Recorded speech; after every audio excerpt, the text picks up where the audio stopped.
হাত না তুলেও দোয়া করা যায়, হাত তুলেও করা যায়, কিন্তু বিষ্ণু বলেন হাত তুলে চাও, কারণ ইন্নাল্লাহা হাইয়ুন কারীম, আল্লাহ বড় লাজুক এবং লজ্জাশীল। বান্দা যখন হাত তুলে ভিক্ষুকের মতো কিছু চায়, ওই হাত খালি হাতে ফিরিয়ে দিতে আল্লাহ লজ্জা লাগে। হাত তুলে চাইবেন। দোয়াতে আল্লাহর নামগুলো ধরে ধরে ডাকুন, ইয়া আল্লাহ, ইয়া রহমান, ইয়া রহিম, ইয়া হাইয়ু, ইয়া কাইয়ুম বিরহমাতিকা আস্তাগীথ।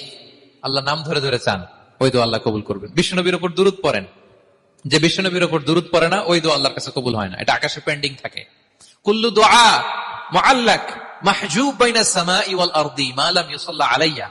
বিষ্ণু বলেন সব দোয়া আকাশে পেন্ডিং থাকে যতক্ষণ আমার উপর দুরূদ পড়া না হয়।